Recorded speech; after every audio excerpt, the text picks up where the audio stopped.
Welcome back to the Winner Go Home podcast presented by Game 7 Entertainment. Game 7 Pat. Game 7 Demo. Game 7 Rob. Let's get straight into it as always, man. NBA Cup action, man. The finals happened. Yes, man. it did. Giannis won that thing like I predicted, man. That's Perfect bracket. hey, Congrats. that is crazy. Appreciate it, man. We're gonna have to make some more predictions and see where it goes, man. I think if we do some pick'ems, we should keep track of our record once we start doing the That's pick'ems, valid. like That just is for valid. regular season games type shit. Definitely. And then, see how we all do at the end of the season. We should have like a forfeit or something. We gotta think of it. I don't know what it would be. But let's get into this game, man. It was the first time the second time the Thunder haven't scored 100 this season. So That is pretty the crazy. Bucks were playing some stifling defense. I would say. Yeah, I was pleasantly surprised by the way that their, as Shaq would say, their others stepped up. Yeah, no, that They're- facts. Andre Jackson Jr. was out there being a huge defensive piece. He was a big body. And he's looked really good for them all season. Really good. I agree. He's not a guy you would look at and think, man, he's a hooper. But when you see him hoop, he passes the eye test. He doesn't pass the body eye test, but he passes the actual hoop and eye test, kind of like Nick Batum in a way. I hear that. It's like if he wasn't so tall and you saw him on the street, you would have no idea that's Yeah, because he just kind of, he built kind of regular, kind of, no offense to him, because he's a great player. He's a great defensive player. And that kind of is what helps him be a good defensive player, kind of like Kyle Lowry back in the day. He uses his size to his advantage a lot on defense. He lets people drive into his like body. Chris Paul, Yeah, Chris Paul also does that. The same thing at a smaller scale, just like Lowry, where he just uses his big body to make up for some of the height deficiencies that he has. No, for sure. What do you think about Giannis this game, man? Like he was balling out. He was giving the Thunder an issue. He damn near had a 20-20 game and he was swatting shit out the air. Man, That part. I don't think Hartenstein could deal with him this game. I'm gonna be honest. I'm gonna be honest with you. Be honest. Keep it a buck. Let me keep it a buck with you. I'm gonna just be honest. But like from the very beginning of the game, he attacked Hartenstein immediately, and Hartenstein just did not look ready for it. Like I feel like you could almost see it on his face. He was like, "Oh shit." That's what Giannis is coming with tonight. I wasn't really expecting that. Oh, this is playoff Giannis. Yeah, I feel like he didn't really get a chance to see playoff Giannis, and when he finally felt it, he was a little shook. I would say. Yeah. Like I know he's an NBA player, and it's hard for them to get shook up, but when it's Giannis, I think he got a little shook. What's the height comparison between those two? Giannis is 6'11", and I'm pretty sure iHeart is 7 foot. Yeah, I think wow. they're similar heights, but it's just in the strength. He got bodied. Yeah. He got pushed out of the lane Greek multiple freak. times. And then the refs aren't going to give him any sympathy because they're both footers for the most part, footers. And so at that point, you're beat. If you're going to let him out-muscle you, you're not going to get any sympathy calls, especially in a final game. And so Giannis was taking advantage of that, going to the rim. And then Dame actually caught some heat in the third. When it needed to happen at the end of the third, he was catching fire too. So, when you got that duo rolling, it's and scary. the Thunder couldn't buy a three, especially in the second half. Oh, yeah, not at all. And that's one of the things. Lou Dort was throwing up bricks the whole game, man. I don't know if y'all noticed. He was knocking them down against Houston. Yeah, right? Why couldn't we Milwaukee, catch those? I'm saying. Against Milwaukee, it's just, I don't know. Maybe he was nervous. Lou Dort in those pressure-packed situations, maybe I would have to look at his stats in clutch time situations, but he just wasn't. He wasn't. You know what I feel like? I feel like OKC kind of takes the regular season too serious. You know what I'm saying? Well, they're young. Yeah. Yeah. So they don't even have a deep playoff run for them to know that there's levels to it. That's true. I also just felt like maybe because to that extent of you kind of burnt out. You know what I'm saying? When it comes down to this game a little bit. And I kind of think it is maybe like that, and also just the fact that they're kind of they're trying to treat every regular season game the same, like you're saying. They're trying to bring an intensity to every regular season game. Yeah. So that means you're going to drop random ones. There's not one where you can bump the intensity up necessarily, because it's the same intensity for every game. Yeah, so if it's not working, there's not even another gear you could take it to, which is what all of the experienced champions and greats do, Mm-hmm. And LeBron was kind of really the pioneer of that. Yeah, taking it to another level. Yeah, Zero dark 30.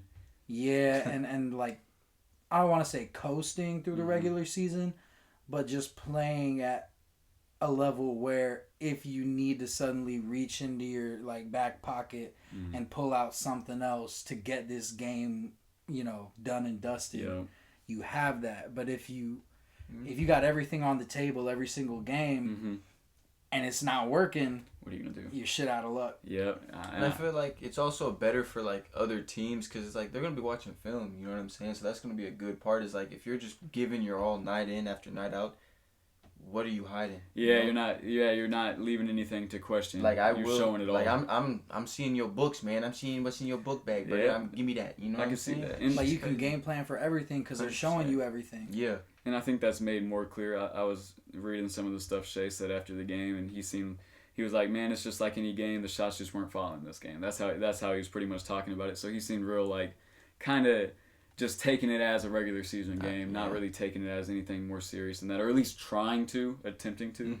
So it didn't seem like they were trying to kick it into another gear for the cup at least. We'll see what happens in the playoffs.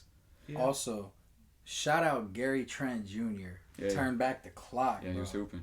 I agree, and he can do that, man. He's one of those hot and cold players where if he's hot, he can be really hot. He's very streaky with it. And what do you think this means? The Bucks are contenders? Like, I think they're fringe contenders. Yeah, I think they gotta go on like a regular season run of dominance to really put themselves. Because you gotta think about it. When you talk about true contenders, it's a short list. You got the Celtics. Okay. You got the Thunder, but even then, that's shaky now after what we saw. Yeah, talk about the Cavs. The Cavs. And the Mavs, LSA. And the Mavs, because they just made it to the finals last year, and then they improved. Yeah, so you have to give them the nod there. And then maybe the Nuggets. The Nuggets are like that sometimes wide team. Yeah, I mean, when you have the best player in the league, you can never count them out. So it's like some of the weaker LeBron teams. You kind of have to talk about them like that. I'm not saying Jokic is near LeBron, but right now he is probably the best player in the NBA, especially with what we'll talk about later. He's only been improving this year. Like that shocked me. I didn't think he was like I didn't think he had any more room to grow. Me neither, and apparently he does, especially with his teammates not really performing at the beginning of the season so far. And he's been like Jamal. Hey, he's been slowly coming back. That part, yeah. Slowly, yeah. He had a game winner the other night against the Kings. Yeah, well, we actually have that in here right after this Miami Detroit game. We've actually talked about a Miami Detroit game. It was on the .5 episode of the pod, but it had pretty much almost the same game without the Spoelstra blunder happened this game. Tyler Hero, it wasn't a close game with about 3 minutes left. Detroit should have just had the game.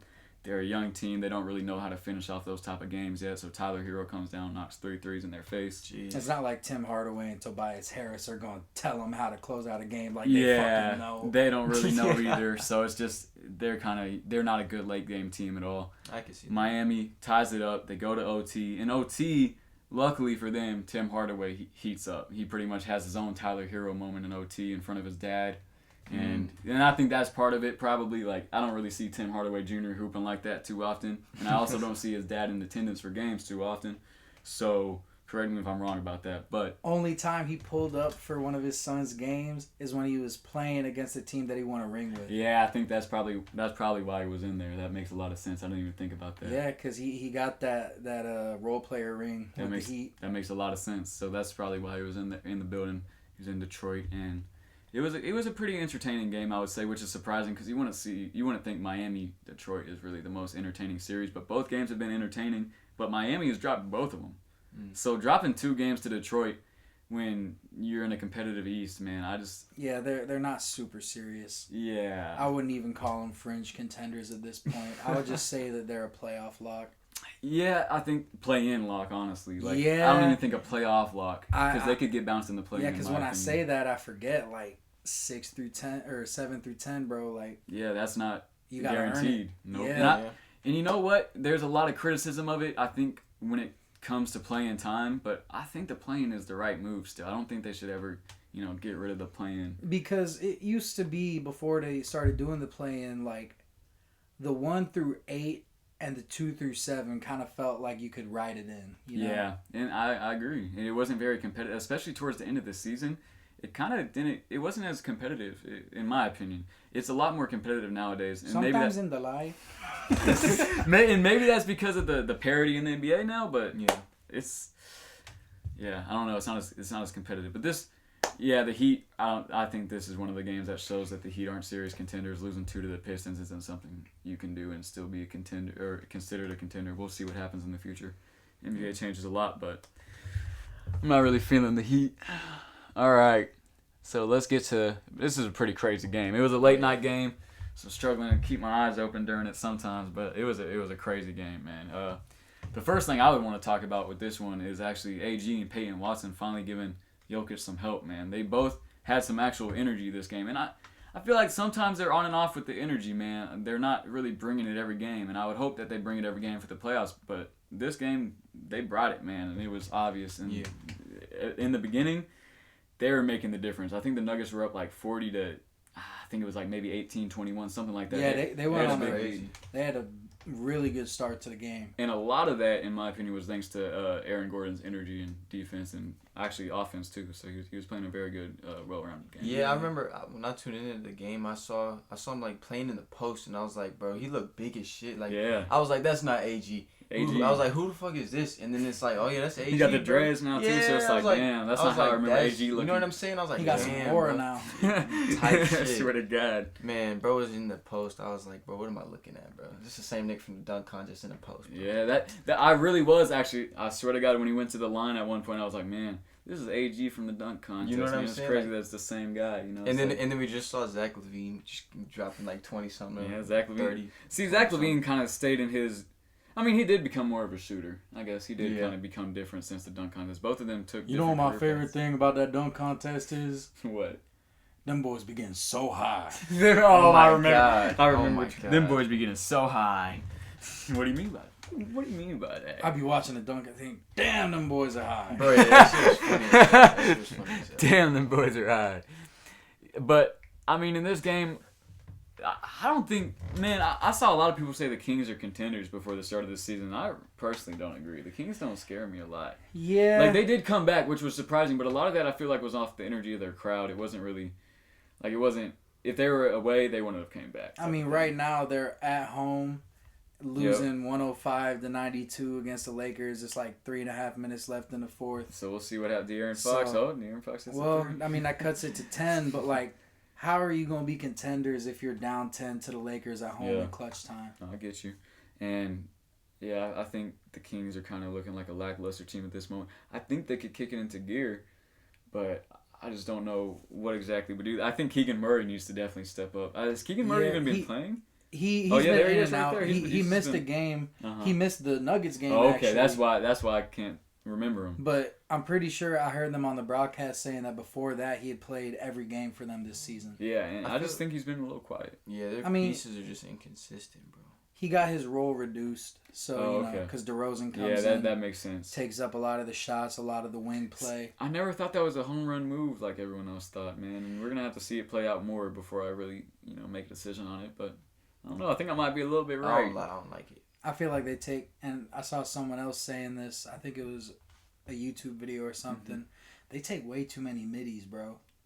Part of that is DeRozan, and you know what a team used to be doing too many middies? The Bulls. Exactly, bro. Like between DeRozan, a good portion of his shots, obviously, the majority of his diet is in the mid range. Mm-hmm. De'Aaron, while he is a 3-point threat and he can get to the rim, a lot of his game is the in between. Also, and then Sabonis, a lot of mid post, turnaround, face up, like hook shot, push shot, whatever you want to call it, turnaround, floater.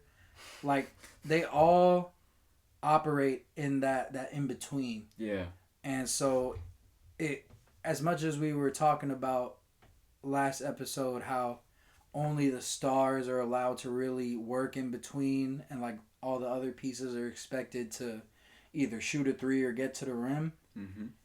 There still has to be a balance of like modern basketball. Yeah. You got to be shooting threes and getting to the rim. Yeah. Even your stars, like Shea, he balances it, you know? Yeah, he doesn't just always shoot middies. Tatum, when he was younger, he had that problem with taking too many middies. He fixed it. Yeah, he shoots a lot more threes. I feel like the Kings are kind of having that moment of like, damn, like, you can shoot too many middies. Yeah, I think that is true, especially with Sabonis in there, because he's gonna give you some middies too, I assume. Because a lot of his pick and pops, like, I understand, you know, he's a lot more likely to knock down a mid-range shot.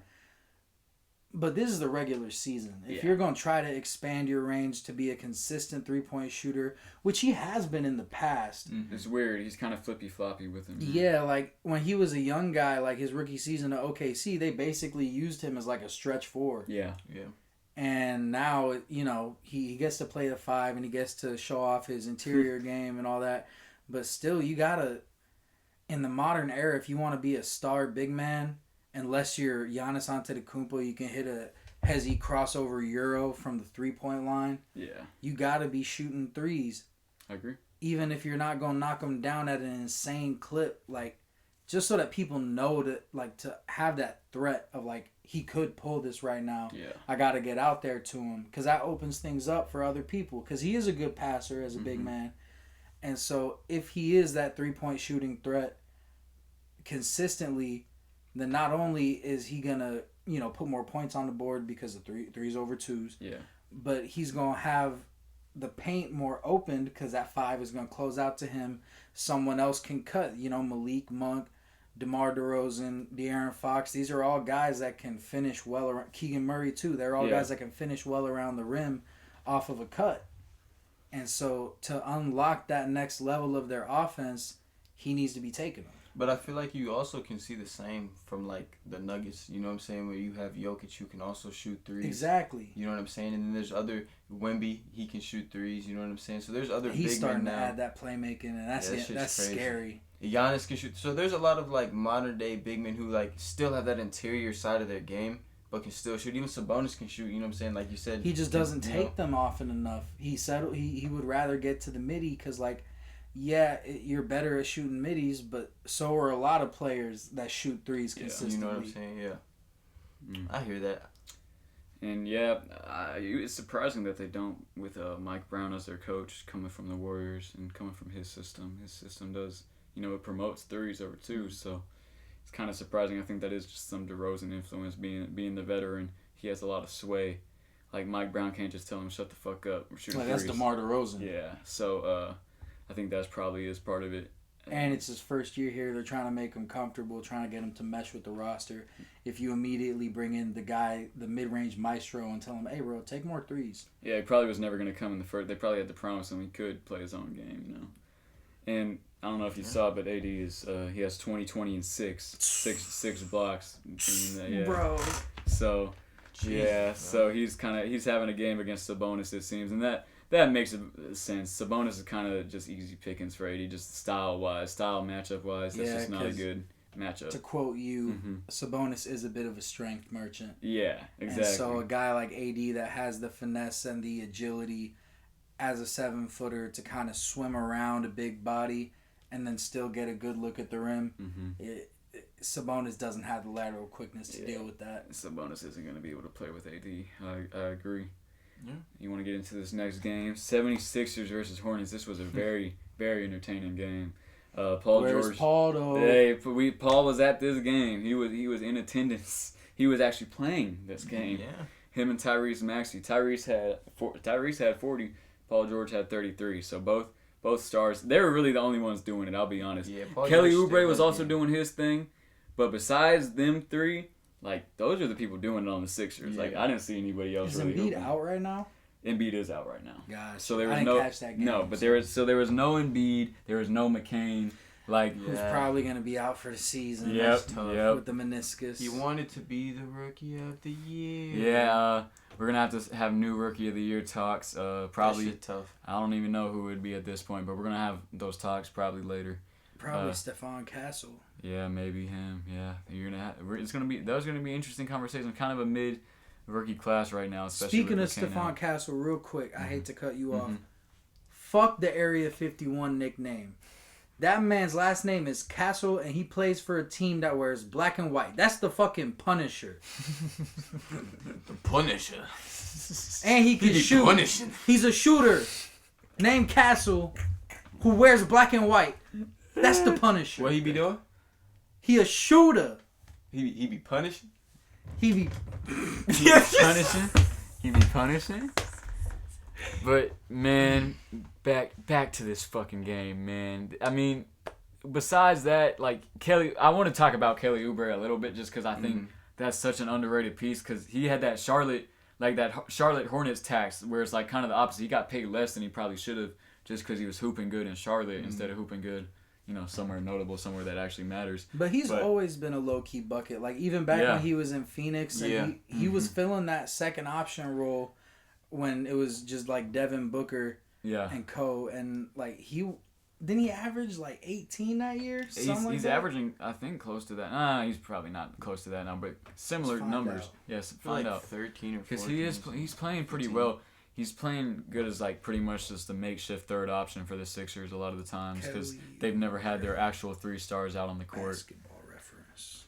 So if it's Paul George and Embiid, okay, it's Kelly Oubre at 3. You know what I'm saying? Like, He's averaging about 13. Yeah, that sounds a lot more right. How many minutes is he playing though? Let's find out. Probably playing a decent amount, but he does more than just score. He's a very he's playing about 32 Swiss Army minutes knife a type game. of player. Yes. He plays good defense. He's kind of lacking in the 3-ball area, but that's not like super unexpected from him. Yeah, that's not 100% his game. Like, he had a couple seasons where he was shooting around 35%, but for the most part, his entire career, he's been a low 30s guy. Yeah, he's more of a defense and finishing type of guy, and just connective piece. Like, he doesn't make stupid ass plays out there. And also about this game, what I saw before the game is LaMelo Ball's like historic usage rate apparently. Like, I don't think it's number 1 in all time in history right now, but that might be MVP Westbrook. Yeah, but I think it's surpassing that. Like, I think his usage rate is something crazy right now. I don't think he's gonna keep it up because this was also before he got injured that they took this number. But that's a crazy thing to hear. And then when you're watching a game like tonight, we're not going to talk about this game as much because we didn't watch it as much. We just box score hunted. But he had like 33 and 13, and then he was like 4 for 18 from 3. So it's like, when you look at that, you're like, oh, I can see how his usage rate is at historic levels. Like, that sounds about right. Also, to backtrack just a little bit, in Phoenix, because he got traded from Washington to Phoenix, and then the next year that he was there, the full year in Phoenix, he did average 18.7. Word. So, yeah, he's a serviceable But piece. what year was that? That was, I think, 1920 or 2021. 1920. But see, that was Phoenix before they were good, though. That was right before they got Chris Paul. Yeah, that was right before Booker went off in the bubble. So they weren't really like a contending team. They were a fringe team. I would say. So it's kind of like where he's at now in a way. I would say that Phoenix team is very competitive with this Sixers team, where they're kind of just, no one's expecting them to win a chip, but like they're fun to watch. Yeah, they got some nice pieces. Yeah, they're an interesting team. They're not the Wizards, They're not poverty. They're not the Pelicans. Yeah, and I think that's what we're seeing from the Sixers right now is they had a chance to be like, maybe this team is like, hunting for a lottery pick. But like, now looking at it, they're probably gonna get a play-in spot. Like, looking at how they're hooping now, even if they don't have Embiid, they can make something shake. Yeah, Paul George reminding everyone. But I mean, I think he just needed to get fully healthy. I think that was probably part of it. Yeah. But even then, it's like he's up there in age. He's like 34. Yes, but he wasn't healthy when he started the season. I mean, I feel that, but when you put your all into the game, night in after night out type shit, he's gonna get not only you're probably gonna get hurt again, but you're not gonna want to you're not gonna have it. You know what I'm saying? George, he's a veteran. And his bag is pretty skill based. He doesn't rely on his athleticism. Yeah, he hasn't relied on his athleticism since that freak injury. But this is also the Hornets, Yeah, it was the Hornets that he was hooping against. The Wizards beat the Hornets tonight. The Hornets without Brandon Miller. Yeah. So I mean, that is something to think about. Brandon Miller probably would. But the Hornets were hooping good this game. So the Hornets were hooping good this game. No, Miles Bridges had himself a game. I love Miles Bridges. Doesn't have himself a game every night, but this was one of his entertaining games. The announcers, Miles Bridges. It's like, oh, I love that. Say it again. Jesus fucking Christ. But I mean, it was a good game for Miles Bridges. He was one of the only plus players on the Hornets this game, I would say. And I think Mark Williams is also kind of an underrated piece. People don't talk about him a lot because he's in Charlotte, but he's a very good defender, and he doesn't shoot threes, but he's an interior finisher, and he can do what he does. Yeah, the paint beast archetype is endangered, I would say. It is. But he's good at doing it. Yeah. Him and Jalen Duren. And the idea that like those guys that are like that paint beast play style could eventually develop like a jumper is going to keep getting them drafted at least. Yeah, that's true. Just the idea of it. I agree with that. I want to move on to Hawks Spurs. We just watched this game. So beautiful game.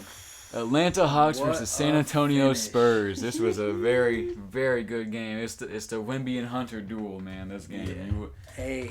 You wouldn't really expect it. You'd expect it to be more maybe Wemby Trey, but this was definitely more of a Wemby Hunter type game. Trey was doing his thing, but I think Trey was really affected by Wemby in this game. Like, I think Wemby is a big Trey Young stopper in a way because Trey can't get to those floaters. Like, even Wemby's too tall for that shit. Like, you cannot float the ball over Wemby. He's going to change that shot. Like we saw in one of the last shots. Oh, yeah. That ball went on the top of the rim, man. He was like, he had to adjust so much for his long-ass arm. He's going to have to get in the lab and practice moon shots. Yeah, to deal with fucking Wemby, bro. Like, yeah, it's a different breed, crazy. Man. And I mean, I guess I'll get right into the big thing that happened this game, man. That man DeAndre Hunter threw down a poster on Wemby. Holy shit. And then talked his shit afterwards, Tried too. To AI his shit. Yeah, he did. I did see that. That was crazy. And that's what got Wemby up. Yep, and that got Wemby real upset. They got double technicals, kind of shaky double techs. I'm not going to lie. Wemby must have said something maybe. I'm honestly not sure what gave him the double text. He did say something, but even then, like, it's not like he, like, lunged at him or didn't he, like... Yeah, it was... What DeAndre Hunter did was more of a technical foul than what Wemby did. So it's like, they need a system in play for that. Understandable. Well, I feel like the refs are probably in their head, like, if they were jawing at each other and I tee up Hunter and I don't tee up Wemby, it looks like I'm punishing DeAndre Hunter for doing something to Wemby and I'm protecting Wemby. And that's favoritism, so I can't do that. That's valid. And I do get that, and also I think just it being such a... I think there was like less than 2 minutes left, or maybe 2 minutes and a little bit of change left. And because of that, you want to call it technical there because it is a little too much, but you don't want to change the game too much by calling one-sided technicals because then San Antonio's going to get a free throw. Yeah. So let's just call it a double tech and call it a day. I called it technical, so I didn't just let it slide, but at the same time I didn't change the game. That's valid. So maybe that's what he was thinking. I could totally see that. That's a good point. I didn't even think of that. And if that is what he was thinking, then, let it slide. That makes sense. And I'm not really a big Spurs fan, so I mean, it's not gonna hurt my feelings. Hey, this season though. Oh no, they're entertaining to watch. And they got Chris Paul. I was rooting for them in this game, especially because on the Hawks, man, I like Trae Young, and that's about where that goes. Jalen Johnson's nice. Yeah, I do like Jalen Johnson too. So I like those guys, but like the I know you don't really like DeAndre Hunter, but I am a fan. You're a big fan. So like you have more connection to them than I do.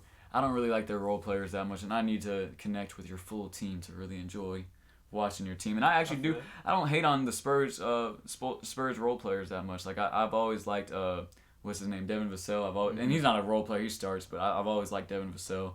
I actually don't mind Jeremy Sohan too much. The way he plays, at least. The way he plays, I don't mind. He's funny, so it backs it up, but like he's just like, nah, bro. Because I watched him in college. He was a good hooper in college.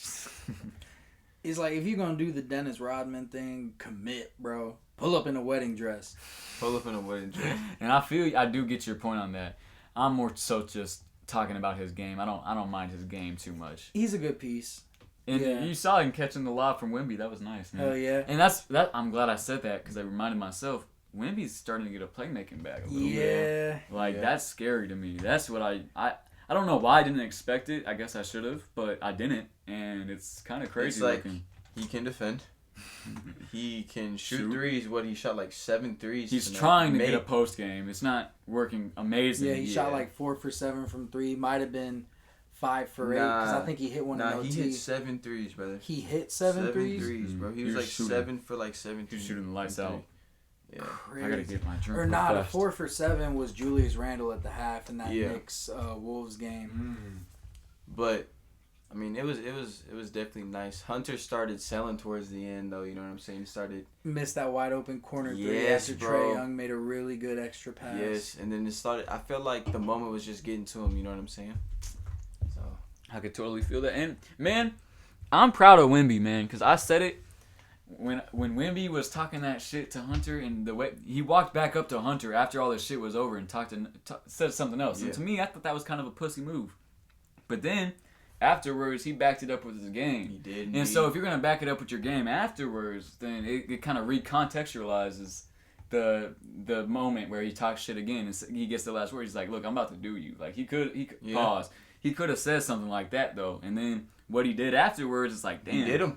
Bro, he hit a fadeaway dunk. Oh my god, that shit looked weird as shit. I'm not gonna lie. It looked crazy. It looked alien. It looked like that's why the branding works, man. He sometimes it's like, yeah, that's some alien ass shit. Like his feet were behind the backboard before he even yammed that hoe. Dead ass like if the Monstars came down and we were on some Space Jam shit, bro. Yeah, he's a fucking Monstar, bro. Like he's a Monstar, bro. You don't watch. You haven't watched Space Jam, huh?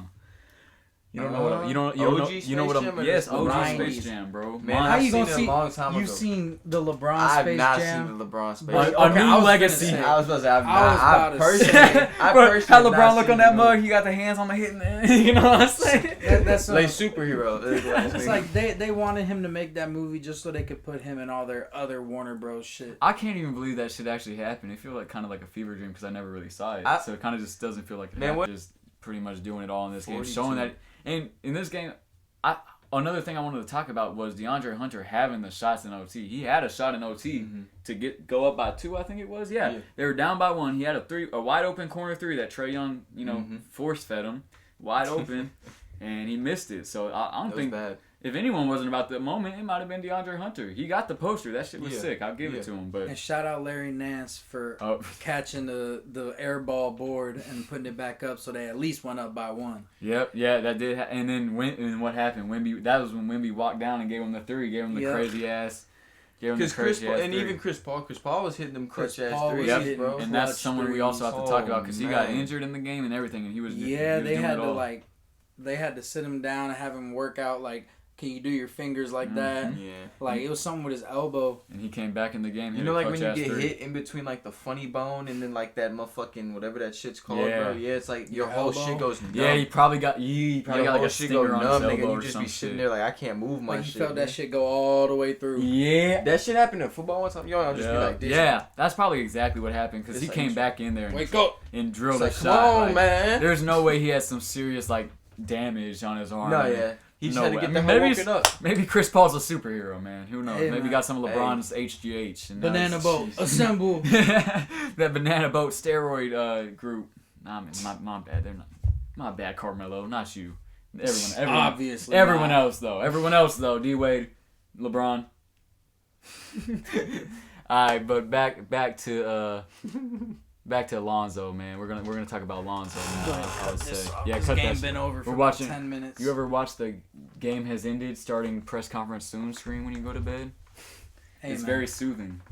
It's up there with the PS4 home screen for me, it is up there. Sleep ambiance. Just one of those background screens I need. I need to make my room blue like that. You know what I'm saying? I need that extra blue screen while I sleep. I probably got this shit burned into my monitor, bro. The home screen, bro. The home screen, the PS4 home screen. Yeah. It's just still all those little boxes. But what do y'all think about Lonzo Ball's return, man? I mean, I know we're all happy. Yeah, I'm happy for him. You know, as a fan of playmakers and floor generals. I'm just glad that, you know, he can still play the game of basketball because it was looking for a minute like he might just have to retire. Yeah,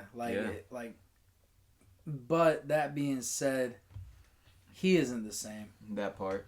Like he's still a great passer, you know, high IQ guy. He will take care of the ball, bringing it up like he doesn't have a loose handle or anything. I feel like he lost a lot of his confidence, bro. I don't know if his confidence. There's a few step back threes. I'm like, man, old Lonzo would have just fucking popped. He definitely doesn't take as many shots as he used to. You know what I'm saying? Yeah, but that could just maybe be working back into it. I can feel that. That's what I hope it is. I think he definitely still has the IQ. Like, I don't think he's going to lose that. And he definitely still has the passing ability, which is something I think you could lose. Like, I was seeing some plays, he was force-feeding it to Vooch, just right to the hand every time. Like, Vooch didn't even have to try to get that ball. And I think that's what's helping Vucevic a lot right now is Lonzo Ball coming back. I think that's making him have to work a lot less to get his open shots. Yeah. Like, because Lonzo Ball's a big man's best friend, man. He feeds him in the paint. He hasn't had a playmaker of that caliber since the last time Lonzo was healthy. Yeah, realistically. And then if you look later in his career, he's never had it before that. Like, the only true playmaker Vooch has had in his career was Lonzo Ball. Elfrid Payton. Don't forget about me looking ass. But, like, yeah, think about it.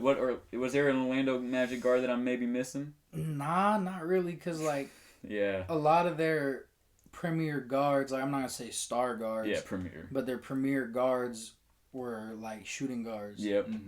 Like Victor Oladipo. Evan Fournier. Jameer Nelson. Nah, I don't think they had a lot of overlap. Yeah, maybe a year, bro. Maybe.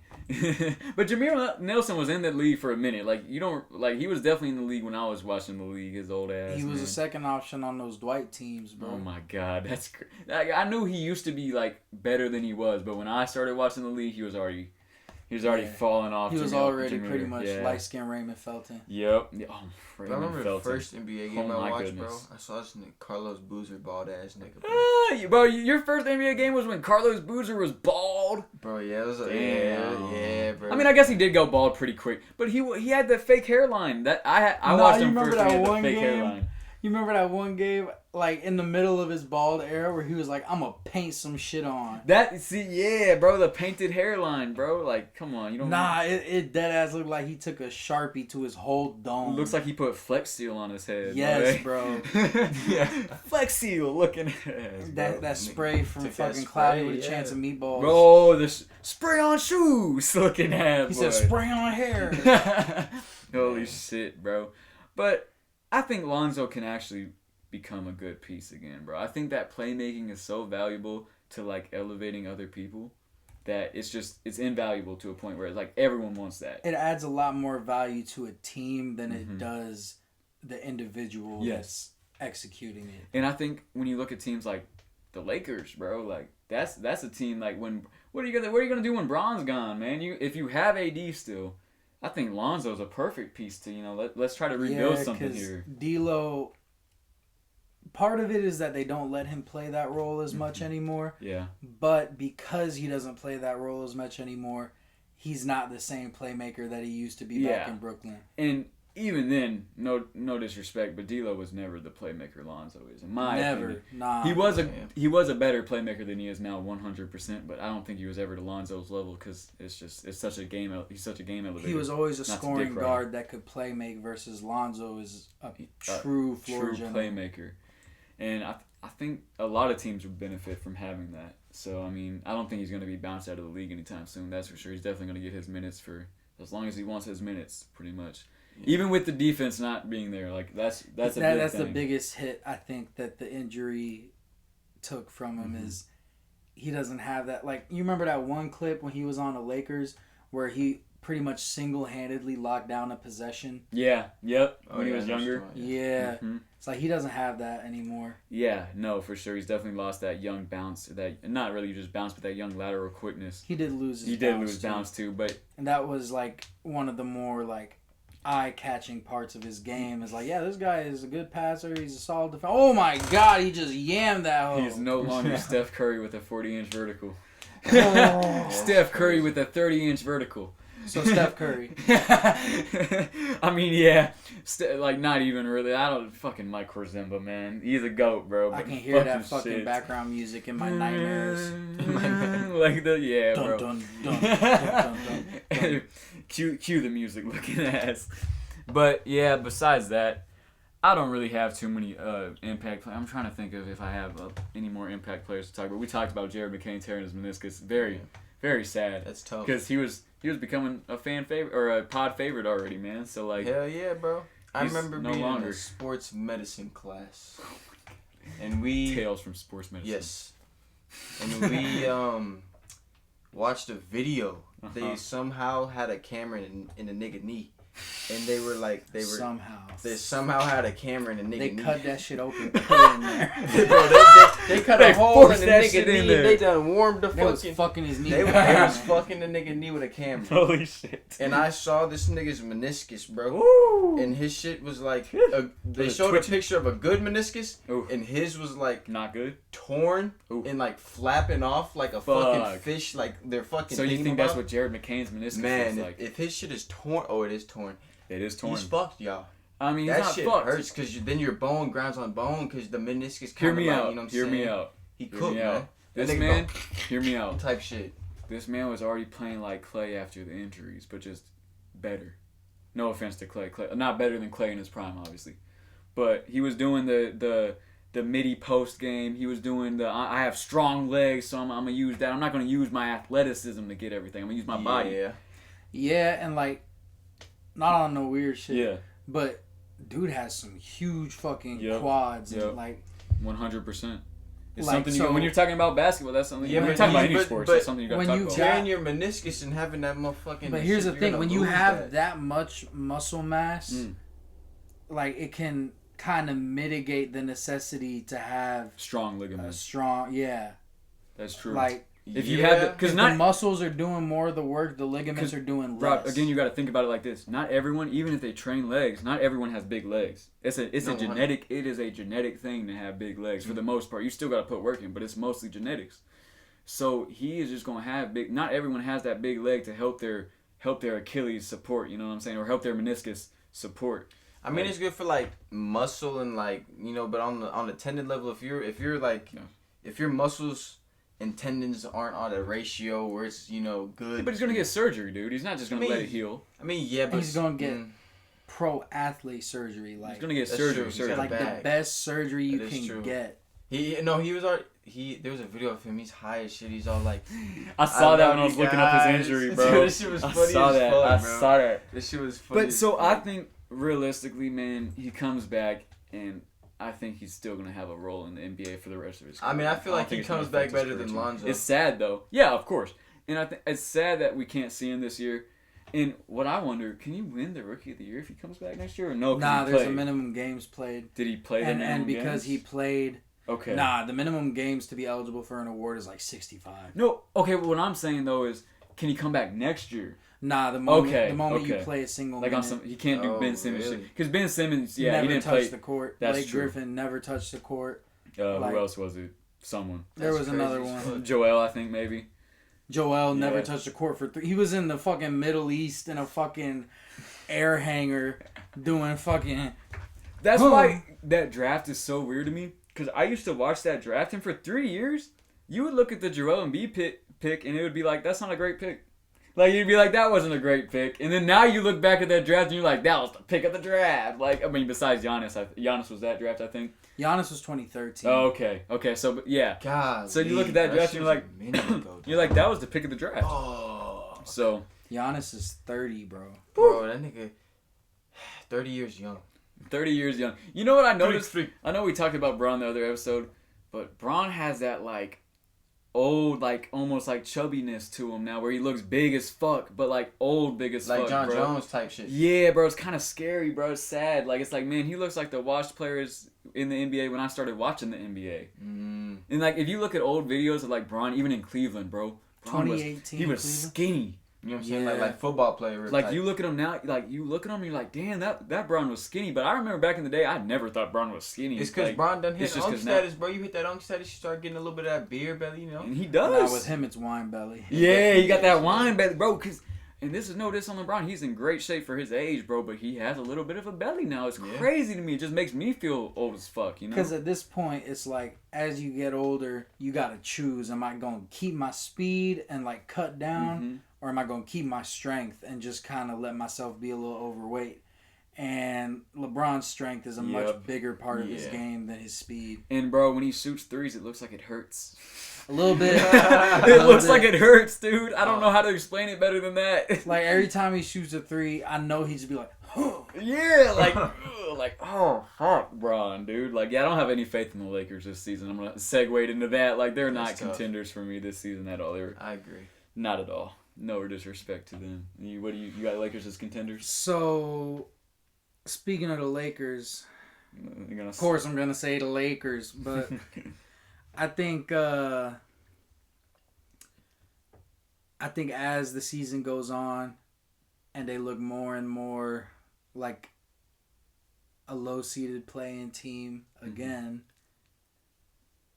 that Zach LaVine trade is looking more and more interesting, you know? Interesting. Yeah, no, it is. I agree. A little more enticing. Who do you think they send over in a package? Let's just start talking about Zach LaVine. Obviously, D'Lo's going to have to be in the package just for the sake of making the money work because he is their third biggest earner after LeBron. Yeah, D'Lo needs to go. He's on $18 million a year. You probably have to throw Gabe Vincent in there because he's on something like $13 million a year. What the fuck, Rob Pelinka? Because they were signing him thinking they were going to get the exact same version of Gabe Vincent that was hooping for the Heat. Oh, they did that a while ago, huh? Yeah, I do remember that. He hasn't even really hooped, bro. Yeah. They signed Kendrick Nunn that year, too. And I feel like if you can help it, you try to not put Reeves in there. Yeah, I agree. Because you're going to need... And Reeves he's learning the most off JJ. He's like, I feel like he's almost JJ's little like protege in a way. Yeah. And even just like before JJ got there, I feel like he's been their most promising young piece. And now that he has a coach that fits his style, bro, like you have to kind of just... And it's like they learned from Caruso, like, just because he's white, don't trade your young promising guard. Bro, that's what they should have learned from fucking Ingram and Josh Hart and Lonzo Ball and... Bro, the Lakers, I mean, man. Think about it. That trade got them a prime AD, which got them a championship. Oh, man. So, in a sense, that was kind of a worthy sacrifice. But Caruso, I get it. You just let him walk because you ain't want to pay him what he was really worth the whole time. Oh, that was a bad walk. I do remember it now. I do remember which. But they could have caught... Like, yeah, and he was a piece of that championship, too. That's true. That was a walk. It wasn't a trade. You're right. That's a good point. And so I think with AR, like, definitely try to hold on to him because I feel like he does have potential to be developed into a combo guard. I agree. Because his playmaking is improving. Mm-hmm. His, shot creation is really just a hard-nosed player. It's surprisingly good how, he's a true shooting guard right now, but he is showing that he could develop into someone that can play like spot point guard minutes, like 10, 15 point guard minutes. And he doesn't play horrible defense. Yeah, no, a lot of people that, he's white, so they're going to say that he doesn't have the athleticism, but like... He's not bad. He puts in maximum effort, which is like half of being a good defender. So, what is like the good piece for the Bulls that you think the Lakers trade in this trade then? Like, honestly, I know the Bulls know they're not going to get that much. I think that's part of it, is that they know they're not really going to get shit back. Yeah. Because no one even wants to touch Zach LaVine's contract with a 10-foot stick. Maybe Jackson Hayes. They still have Jackson Hayes, right? Yeah, Jackson Hayes has some upside. Even then, their center rotation outside of AD is really thin. So like, Hayes is their backup, and then after that, it would be... What's that dude's name? Exactly. What's that? Exactly. Like they got that one. I can't even remember. I guess you. But I mean, yeah. What if you trade Connect?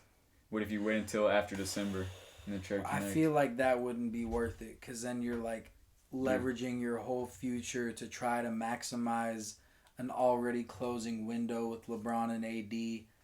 Yeah. And like a lot of the stuff that you would be getting from LaVine. Obviously, Connect isn't the scorer that LaVine is. Yeah. But they both space the floor at a very similar level. Yeah, you would want to have Connect on the floor with LaVine almost, To put around LeBron and AD. Yeah. And then Reeves to round it out as a secondary ball handler. Yeah, you would want that. So that they would probably want to keep him. So who else, if they did need another piece? Like, I think Vando's making like $8 million. Oh, that's who it would be. That's who it would be.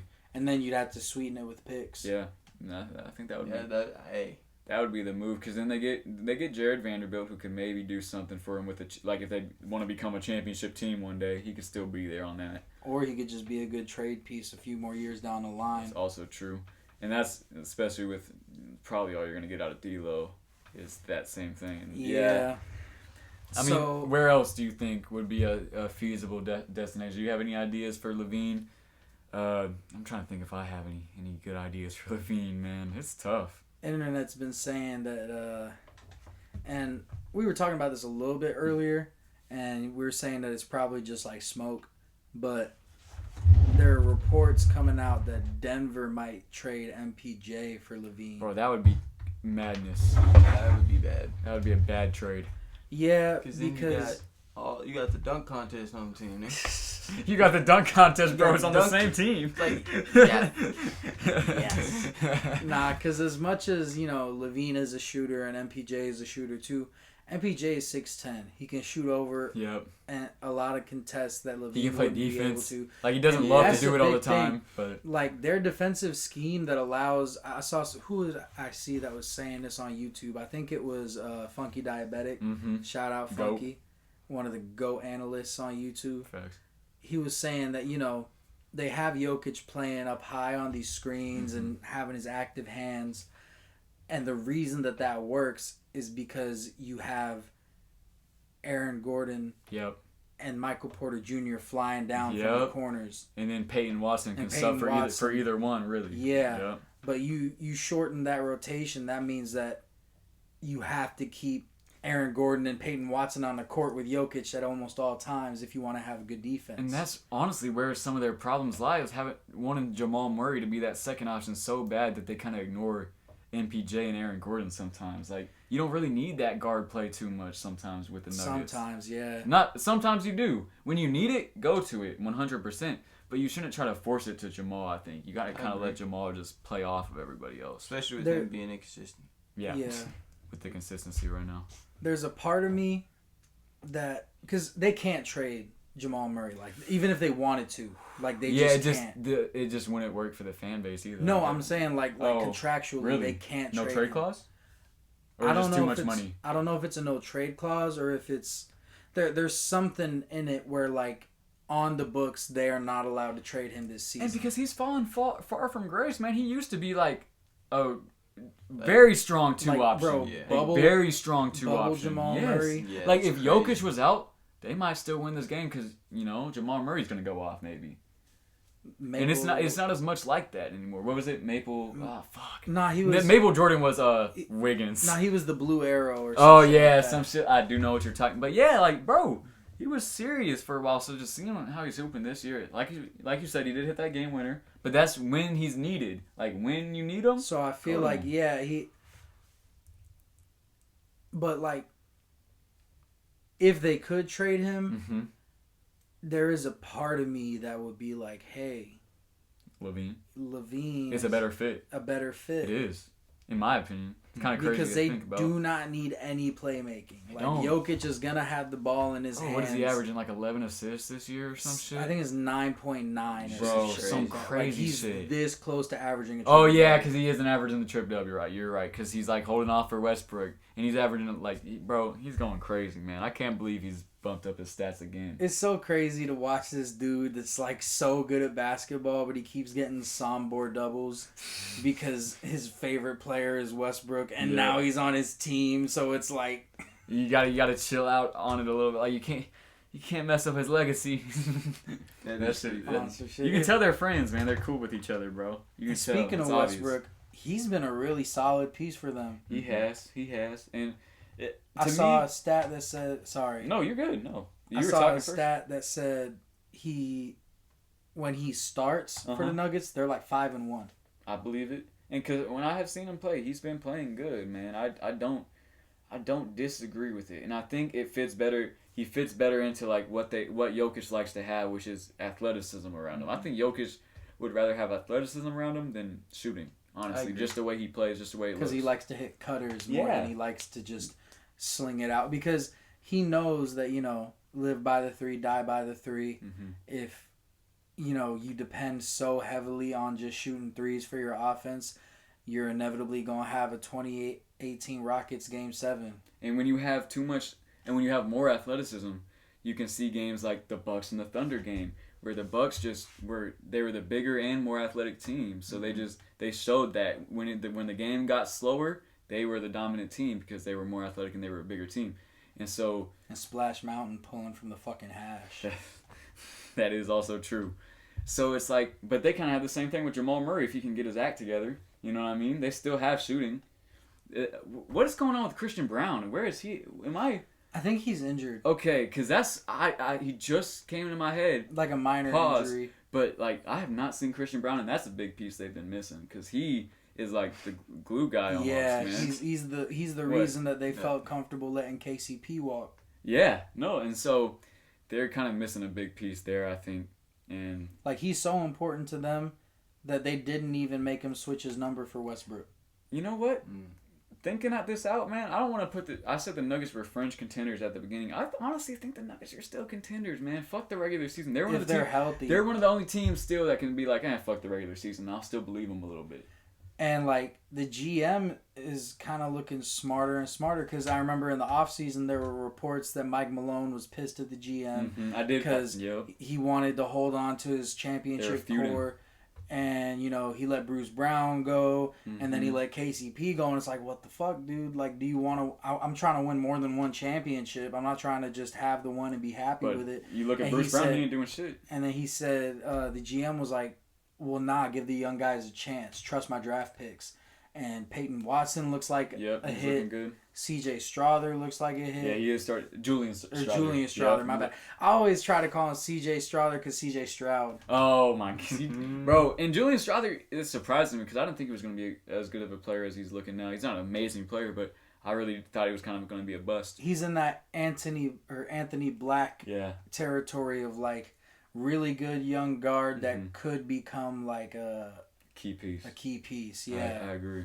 And yeah, I would have to put the Nuggets in that contender spot. And if you look at Bruce Brown, man, Bruce Brown isn't doing anything in Toronto. Bruce Brown is in street injured. Clothes. Yeah, he's been in street clothes. He's wearing a big ass hat trying to look like Cam Newton. Mikal Bridges talking about some. I remember that shit, man. And then KCP is, he's holding it down for the Magic. He's a good piece for them, but like he's getting older. And you weren't gonna match that money with the way the Nuggets cap space looked. Yeah, it was a good and they have Christian Brown, like we just talked about, who is injured. Also drafted by that GM that said trust my picks. And so he's a pretty good pick, I would say.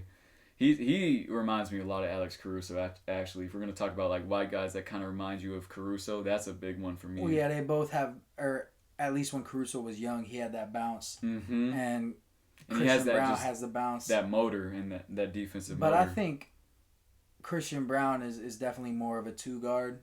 Yeah. Caruso was like a pure, like blue-collar, hard-nosed point. Back in the day. Yeah, back on the Lakers. Yeah.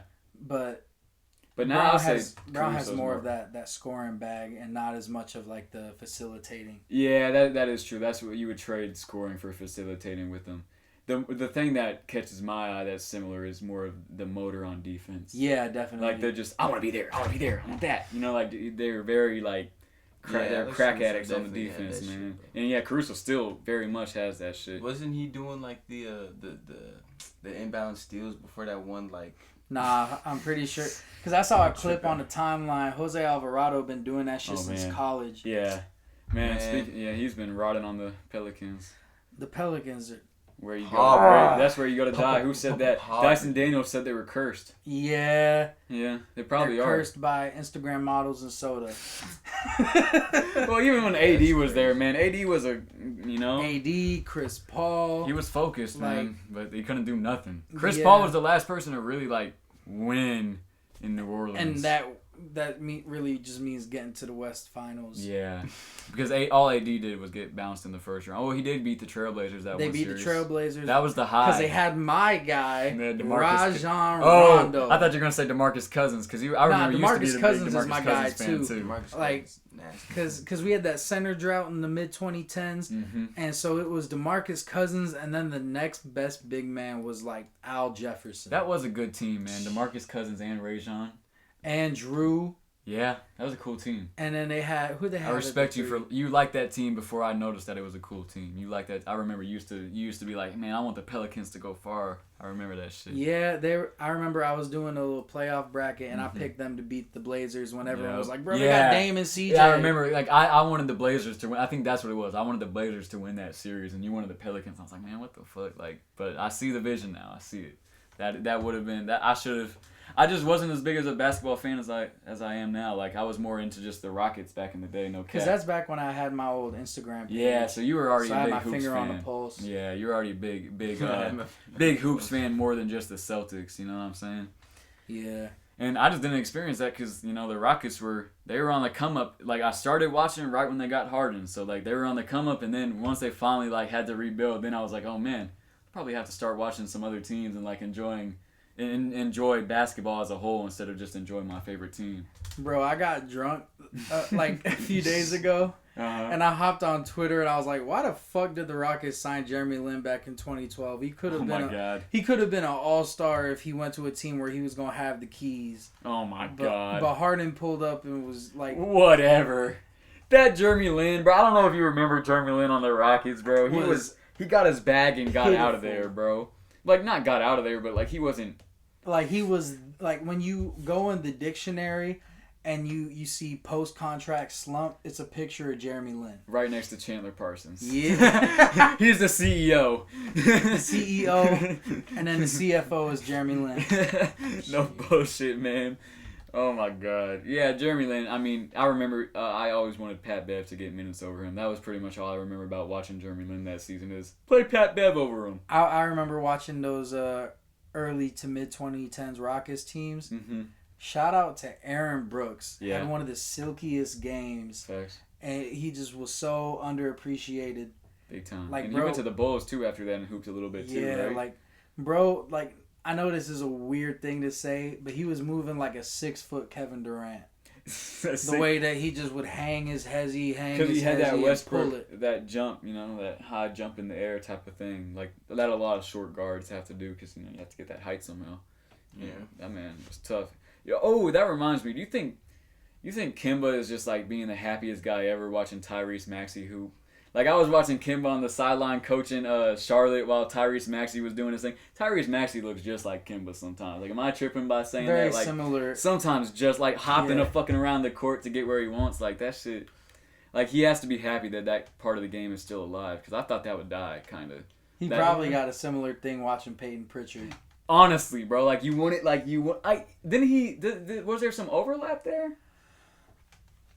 I think we drafted Pritchard the year after we got rid of Kemba, like that same summer. Okay, so yeah, he was kind of a replacement in a way. But I could be wrong on that. Don't quote me. Yeah, but like it's crazy that small guard just being like hippity hoppity, like it's still alive. I wouldn't expect it, honestly. I would expect. Yeah. Whenever I think of Kemba, I think of like that step back for gang. That's what I'm saying. But if you look at Tyrese Maxey, he can hit that. Like he's doing a lot of that. Like it's pretty crazy. Tyrese Maxey is probably one of my favorite players to watch. Man, he's a very entertaining player. In that same Jalen Brunson the ultra category. shifty, ultra skilled small guard. It's just impressive to watching it in a day of just being big, pretty much in the NBA. Yeah, everyone wants switchable and athletic and long wingspan. Yep, and that's what you see pretty much. So like if you're But if one the of bag those is deep enough, it doesn't matter, and that's why it's so entertaining to watch. It's like a regular person hooping against the Monstars. It's like watching that every night almost. Sometimes watching these smaller guards. And Curry and Kyrie are really the ones that started and Dame a little bit and Kemba, but like that wave though. It was that class of guards that started it. Because we had like D Rose, Westbrook, John Wall. Mm-hmm. And that was like the only one still standing. That's crazy. And then you had like the shifty like finesse perimeter guards that I'm not gonna be great at defense and I'm not really gonna dunk or anything. I'm not gonna be an elite but passer. I'm gonna get my bucket. But watch me get these buckets. Yeah, I'm gonna get my buckets every night, and it's pretty great to watch. I hope it doesn't die out because I think it kind of is going in that direction where it's gonna be no more. We're gonna see a lot of tall Europeans on the court. There's always ebbs and flows, like we had the small ball era and everyone putting up as many threes as possible, and now people are still shooting threes, but now we got like you said, like the big man era, like tall, lengthy. Yeah, tall, lengthy, can do some guard things. Yep. Do it all era. Yeah, the versatility era. That's the best way to say it is we're in the versatility era. 100%. I think that is the pretty much era of basketball. I think one day it might go back to like we need someone that can just really do something good. Like, it might go back. It might wave back. Because if we get a Kyle Korver type of player where it's like, yeah, I'm not the best at defense. I'm not the best at dribbling. I'm not the best at anything, except I'm really fucking good at shooting. Mm-hmm. Or like a guy that is so dominant in the paint that it's like, does he even need a jumper? Yeah, I feel like we might see some of those things coming up. And Giannis is a little bit of that, but he has the perimeter, like the playmaking bag. Mm-hmm. I'm talking about like a Shaq level, like, give me the ball in the low post, I'm going to get it 2, and probably a dunk like 80% of the time. That's why part of me wants Giannis to just win more rings. I know you don't want to as a Celtics fan, but bro, what if Giannis just won 3 rings? You know, then he would be like, Here's my thing. As much as I am a Celtics fan, and I want to see this core win more chips, especially because, you know, the way the contracts are set up, like, this core isn't going to last for more than a few more years. Mm-hmm. But I am, you know, Greek. That's true. That's true. You do like Giannis. Giannis is one of my guys. That is true. That is a good point. Like, I mess with all the Eastern Europeans because, not to get political, but they're all Orthodox Christians. Yeah. And I'm an Orthodox Christian. So it's like, you like me. Yeah, and to see... Just like me for real. Yeah, the Spider-Man, the superhero meme, they're all just like me for real. You're like me. To see Nikola Jokic, like, say, Christos Herodi. Yeah. And, like... You have a connection. Yeah. It's that extra connection. And I'm in a privileged time as an Orthodox NBA fan because, like, 3 of the top 4 players in the league are all Orthodox. That is crazy to say. Because they're all European, man. Yeah. Because it's like, you got Jokic is the best player in the league. And then probably behind him, I would say Giannis. Mm-hmm. Yeah. And then... Luka, maybe. Or you could maybe put, like, Shea ahead of Luka. They're all international, though, also. Like, that's what... pretty nice. The best American in the league right now is either Curry or Ant. Probably Ant. And I'm not counting Embiid. Yeah, you can't count him. I can't believe that, man. He's still Cameroonian to me. He is. I don't know. He embodies the American spirit. Just the way he acts, man. I don't know. Of course, me. He's pretty fucking American. You know what I mean? Like just the way he acts and the way he's lazy. You know, he's a lazy American. I think like he got the literacy of the current American generation. Do y'all have anything else to talk about?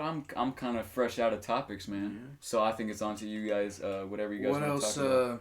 What other destinations could you see for LAVINE? You think there's a market for Zach LaVine's $48 million? That's too much money. Let me think. No. No. Probably, right? I've gone through all the calculations. Man. It's rough. Like we were talking about with Jimmy. I feel like maybe Orlando. I was thinking that, but like... Are they going to mess up what they got going just to try to get a guy that's obviously only... I don't think they want to rush it. I think they're kind of, like we said the other day, like they're kind of looking at the Celtics like they took their time. Let's do the same thing. You know what I mean? It'll work out eventually because our stars will be just at that level where everyone wants to play with them. You know what I mean? Like it's going to work out because we believe in our core. And speaking of Chicago, Vooch's market has improved drastically this season. Oh yeah, that's a good thing to talk about. Like I think he before this season he was very overrated. Not his whole career, but the past couple of seasons. And this season he's kicking into another gear. I think he slimmed down. He slimmed down. It's a contract year. Mm-hmm. He's got Lonzo passing him the ball again. Mm-hmm. It's all the right ingredients for him to get his trade value up and get the fuck out of Chicago. Old man still has it, man. That's what I think that's the biggest thing he's showing. He's like, look, if I get in shape for maybe a championship contender, I can still be a good piece. And I think he's showing that pretty well because he's one of those centers. Like, who is it that's still hooping? I'll skip past it. I can't remember. But there's a lot of big men that can, if they're skilled enough, they can stay in the league for a longer time time than you think. Maybe it is Horford. Horford's one of them. Kevin Love. It's not that. Maybe it is. Oh man. Kevin Love has been. Kevin Love's one of those guys.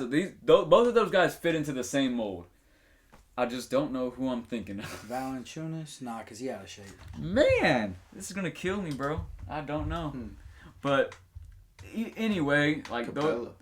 Fuck no. That's not really who I was thinking of. No, not necessarily. Brooke? Not necessarily.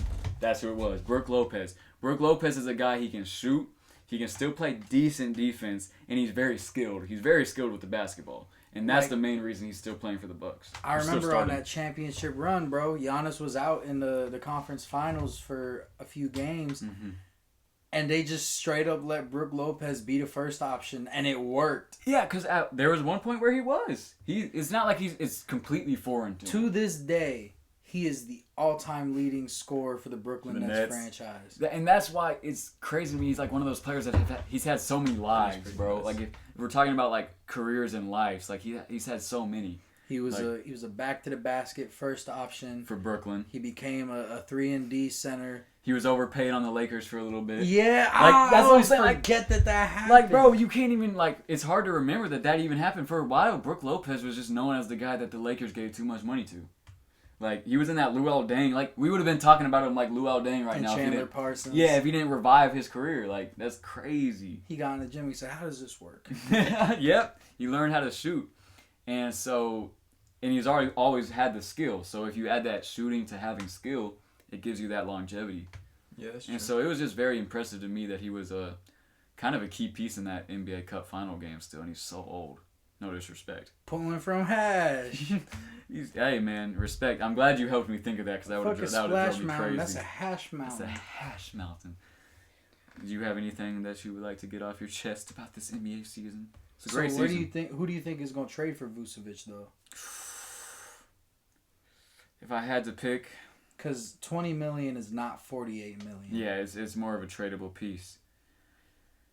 Maybe the Mavs could be a decent piece for him. Just another because they don't have a stretch five right now. Yeah, and they don't have someone that's a skilled big man like that. Like PJ Washington's a decent big man, and Derek Lively, but they're not for the five. Yeah, and Derek Lively's not skilled. He's more of a lob catcher, play some defense. Yeah.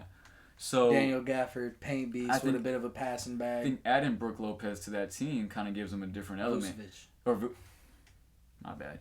Now I'm all on Brook Lopez. But adding Vucevic to that team... Our Lord and Savior, Brook Lopez. Vucevic is, I think, a tad bit better than Brook Lopez, but only a little bit.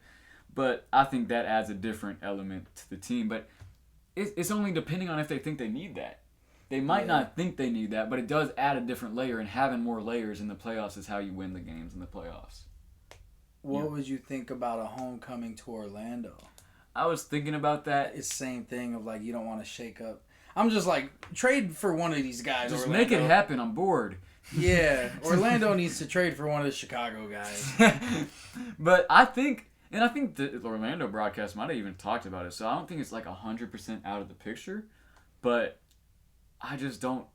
I don't know if they want him back. I don't know if that if there's any politics involved. I don't know if it's the same guy that traded him or not. And I think that matters because if it's the same guy, doesn't want to double back. Yeah, it's kind of saying you made a mistake in a way. Even if you still have Wendell and all that shit, it still is kind of saying you made a mistake, in my opinion. If you traded for him back, and so I don't think the same GM would do that. But if it's a different front office, that shit gonna fuck with your pride, bro. That's what I'm saying. It's gonna make you think, does this look bad on me now?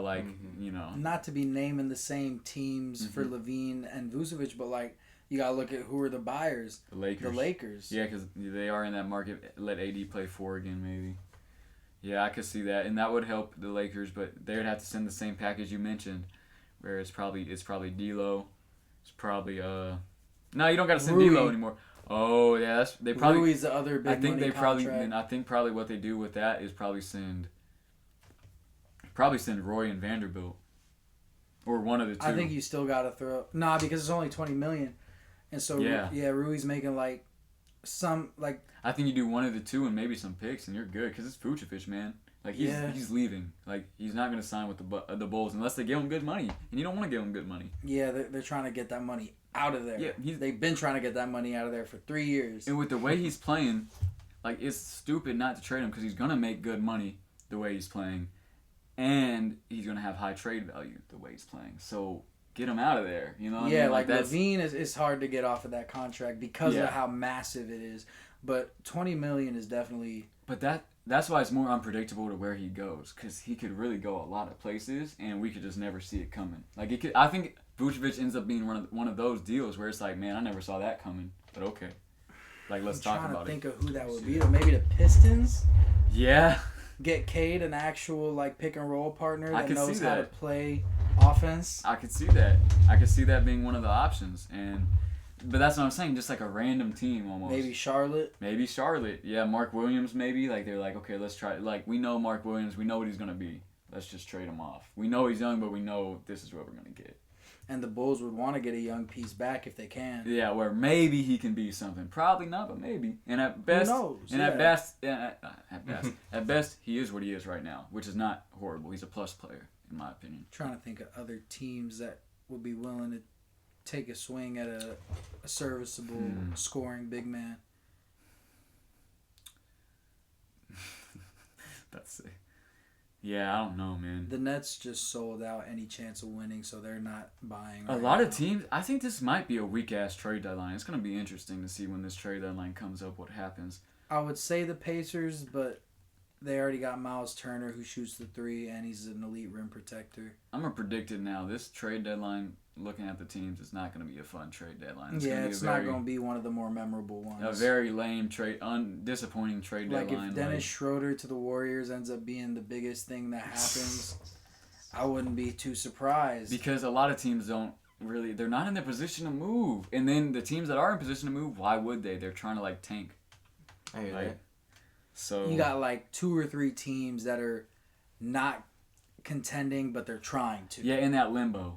Yeah. There's not a lot of teams in that limbo right now because there's so much parity. Everyone thinks they can win, like with what they got. Mm-hmm. Like I agree with that. A lot of teams. I could see Cleveland trying to level up. Ooh, that's a good one. I could see that. Maybe just doing picks, like not even giving up big pieces. I don't know just how giving up a couple role players to make the money work. Yeah, I could see that. Just trying to get one more piece before the playoffs. That would be pretty nasty. And if you're gonna go get a piece before the playoffs when you're playing so well, you want to get them in as early as possible. Facts. So, if it was gonna be the Cavs, I feel like it would happen soon. I agree. And you were saying it could be one of those like out of nowhere, like Kyrie to the Celtics level trades. And you could just not expect it. That's something. I think it has to be just one of those teams you're probably not expecting. But if we name all of them, we're gonna predict it. Exactly. But anything? I'm trying to think. I feel like I had one more thing, but I can't remember at this juncture. I mean, yeah, Dennis Schroeder got traded to the Warriors. Doesn't move the needle for me. Poor DeAnthony Melton, bro. Because what happened? I saw on Twitter someone say when you have an ACL injury, you can't even go on a plane. Because of like the pressurization messes with the knee soreness. Yeah. So they really relegated him to a car drive from fucking San Francisco to Brooklyn. Oh my god. That's hoe ass shit. Well, at least he doesn't have to do it right away. He's hurt, he can do it at his own time. But that still sucks. Still not a fun experience. And he's gonna have his leg like these. He gonna remember this season as the road trip. I know you remember that 2K one where, you know what I'm saying, y'all had to like travel, bro, on that big ass bus, bro. And then are you talking about? Like, bro, it was that one where like you would travel, bro. Like they traded you for some bread. They traded you for like a sandwich, bro. Like on some. Yes, bro. That was the dumbest fucking shit. Like, you started in China. Yeah, bro. Oh my god, bro. Why do I want to start in China? They traded you for a fax machine and a ham sandwich. Holy fuck. They what's his name does who got traded? I don't know who it was. Someone got traded on draft night for a fax machine. Yes. I remember that. I think it was Kyle Korver. Yeah, it was. Kyle Korver. Real life. Yeah, so that's real life. Kyle Korver. Because they traded him for money, but the money was used to buy a new fax machine or some shit, some dumb shit like that. Like it wasn't a huge amount of money to where they could go like get another player with it. It was dead ass pocket change. It was for an NBA crazy. Team. Yeah, it was used for fucking internal like upgrades. That's nice. And the only internal upgrade was a damn fax machine. Yeah, some shit that isn't around as much anymore. It was some dumb shit like that. That shit would. So, yeah, man. I'd crash out. All right. Oh, I do remember what I wanted to do actually. Bucks Cavs. Okay, so yeah, we're doing Bucks Cavs. This is off. They might have the hangover here, but that could be the shot in the arm that they need to like prove it to themselves. Like, yeah, we're still contenders. We still got Giannis. And I heard after this, they're facing I think it's 7 in a row sub 500 teams. So yeah, they're going, if they're smart and they're looking at the schedule, they're gonna be like, this is the only game we really got to ball the fuck out to win. Yep. So I could see the Bucks winning. I'm personally going to take the Cavs on this one just because they have the rest, and they're still on that prove it mode because I think but analysts are disrespecting them and not talking about them as much. They were talking about them a lot after the undefeated start, but once they lost, they were like, okay, we're not talking about the Cavs I don't want to play with you anymore. That's what happened to them, and so because of that, I think they're still going to be out for blood on this one. I think the Cavs win. I mean, I kind of agree with that. I feel like, yeah, I feel like the Cavs do end up winning. I'm not gonna lie to you. I just feel like ultimately the Bucks just. Oh, my bad. Not my fault. I feel like the Bucks just what's it called?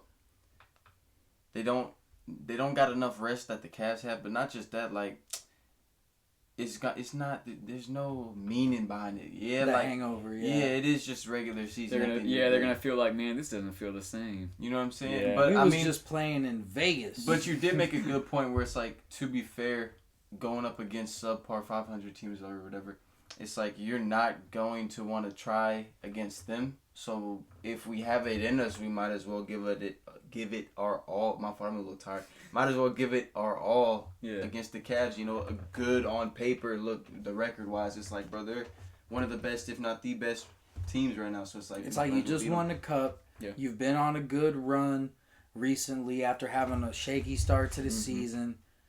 If you really want to go and prove to everyone that you're real contenders, you go and beat one of the best teams in the league. Because then, I'm not gonna lie, that makes me start to think, okay, well, fuck, if they can win the cup, you know, win against who you know for a fact is gonna contend, it's like, well, fuck, I mean, make a statement. Yeah, you're making a statement to where it's like, you might fuck, I can't even speak, bro, I'm sorry, y'all. You may fuck around and win a championship too, you know what I'm saying? So it's like, fuck, bruh. That shit crazy. Especially for Giannis, because I feel like Giannis, after that NBA Cup, like, it kind of woke up the beast in him. And he's been hooping, but he did take it to another level. And it could have been like an aha moment of like, wait, if I just turn it on all the way in the fourth quarter, we can win like almost every game. Facts. Yeah. Like, Evan Mobley is probably one of the better equipped guys in the league to stop Giannis, especially when you got Jared Allen rotating him down. But at the same time, Giannis is Giannis. Bro. Like we were saying the same shit about Hartenstein, and he got bitched. So you taking the Bucks in this one? I think I'm taking the Bucks. Okay. I say Warriors Wolves. Okay, Warriors Wolves. Okay. So, Golden State Warriors versus the Timberwolves. This would be on Saturday. I got the Warriors, bro. You got the Warriors in this one? Yeah. That's interesting. Do the Wolves play tomorrow? I don't believe so. They have a day of rest. They both have a day of rest. So they just got smacked by Cat and the Knicks. I think the Warriors are definitely... the Wolves are definitely coming back in this one at home. I know they don't really play amazing at home, even though they got a good crowd. But I think at home they're going to get the dub against the Warriors. And I know the Warriors are actually a good away team too. But I still think, I think the Warriors get this one. Yeah, I got the Warriors. You got the Warriors. Nah. Not the Warriors. My bad. I think the Wolves get this one. I apologize. Yeah, I think after getting smacked in embarrassing fashion, I think Anthony Edwards alone is going to be so pissed off that he just like goes off for 40 at least. I mean, he was getting stuck though. I know, but I think the Warriors are a different team, and the Knicks are a good defensive team. The Warriors are too, but not the same level. The Knicks have a lot of good like they got Mikal, they got OG, they got holy shit. They got now you getting that tiredness too, huh? It's not even that, it's that I missed last season's Knicks, man. I just miss them. All right, then this we got. I would say this one's pretty easy. We got to go Pacers Kings here because that's the only game with a non-poverty team. And again, the Kings just lost at home to the Lakers. Yeah. And the Pacers, did they end up winning that game against the Suns? I can check right now. No. Oh, yes, they did by 9 points. So they did just win. They just won in Phoenix against the Suns. Kind of made KD's life a little miserable from the snippets we were watching of that game. We were more locked in with the Atlanta Spurs game and then the Minnesota New York game. Mm-hmm. and then we started filming, so we didn't really see too much of that game. Yeah. Because it was haram ball. Yeah, it wasn't a very good ball game in my opinion. It wasn't very entertaining to watch. So from what we saw, they were making KD's life hell. Yep, that's what we saw. And I mean, I just like the Pacers better as a team here. You got the confidence of beating a fringe contender in their home arena versus the anger of getting embarrassed at home by a team that, at least on paper, you're better than. Yeah. But that being said, I do think the Pacers are going to take that one. I got the Kings winning. You got the Kings in this one? Yeah. I think I'm going to have to ride with Demo on this one again, and I'm going to have to say the Pacers because I just, as a whole, I like them as a basketball team more. And Tyrese is starting to remember how to score again. Yeah. And we're already seeing they're winning on this West Coast trip, so, being on the road in the West Coast isn't affecting the Pacers too much, so I would have to give it to them here. Going to the next game, we got a lot of games on Monday, but what is the best game on Monday, would we say? Ooh, Nuggets, Suns. I think it's pretty obvious. It's going to be Nuggets, Suns on Monday. That's going to be a game I definitely have to tune into. Nuggets winning. Late night game. You got Nuggets winning at home? I confidently have the Nuggets winning that one. I don't think there's a soul on that Phoenix squad that can do anything to slow Jokic down. Man. Yeah. I'm going to be the devil's advocate then and say Phoenix is pretty angry after losing to Indiana on their home floor. And they have some days of rest, and they're going to get it back. They're going to get their revenge, but not on the Pacers, on the Nuggets. I don't know. That's I just think the Nuggets have too many Yeah. solid pieces that the Suns don't have an answer for. I completely agree. I just think the Suns come out with a different energy in this game, trying to get a dub. Mike Budenholzer has a good plan, I think, and I think they get it done. Mike Malone. I get it, but I think he's staying up. He's staying up tonight playing for Denver. You know what I'm saying? Like I think he has some time to plan. I think he's gonna come out. Because they got 2 days off? Yeah. Yeah, so. But I'm going to still take the Nuggets. And then the last day, before our next podcast, we have some Mavs-Wolves action. Suns and Nuggets play again back-to-back. Or not back-to-back, but pretty much back-to-back. Oh, no, it is. Wait. Yeah, no. Monday and then Wednesday. So the whole league has a day off on Tuesday. Okay. And then I don't like that, Adam. Yeah, we need to stop with that shit, man. Give me a poverty game. Every day. Yeah, give me something to watch. Give me Raptors Nets. I'm an addict. That game just happened tonight. Yeah, I need Do it again. Do it again. Please. Every time. Give me Wizards Blazers. Every time. That's better than nothing. Every time. Wizards Blazers, bro. I'd cry myself to sleep. I'll watch Jordan Poole and fucking Scoot Henderson have a mid-off. Nah, they ain't even the same tier. I watch Kyle Kuzma and Scoot Henderson have a mid-off. But the last game that we'll pick is Mavs-Wolves. It's gonna be in Dallas. It's gonna be on Wednesday. Mavs. So it's gonna be a couple days before this. You're going Mavs? Mavs, no discussion. Okay. Yeah, I think I got the Mavs in that one too. No need for discussion. We got Luka, Kyrie. Man, that's gonna be an interesting game. That's a rematch of the Western Conference At Finals. the same time, though. It's a Western Conference Finals rematch. I ain't gonna lie. After seeing how. Well, now they got Najee. I was gonna say they don't really have an answer for it. It is New York though, so let me not even finish my take, bro. I think in the Western Conference, I think it's gonna be real close, man. It's a finals rematch or a Western Conference Finals rematch, and like that's some bad blood, man. These teams don't like each other. Ant's gonna come in mad. That Timberwolves gonna come in mad. They're both gonna come in, hungry. So I don't know. That's gonna be a close one. I'll give it to Dallas because they are right now hooping better. But I wouldn't be surprised if I'm wrong about that one. I mean, I could also see that's probably the toughest one to call, just because there's so many days of basketball being played in between. And they're both like pretty good teams, and they both want to beat each other. That's solid. So, you going Mavs? Yeah. Mavs. I got Mavs. Sweeping it. Mavs.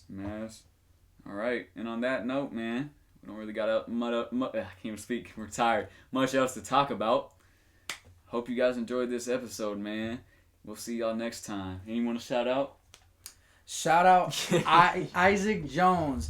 That's the dude that I was telling you about on the Kings, where they signed him out the factory. The factory. I finally figured out what his name was. Isaac Jones, 6'9", 7'3" wingspan.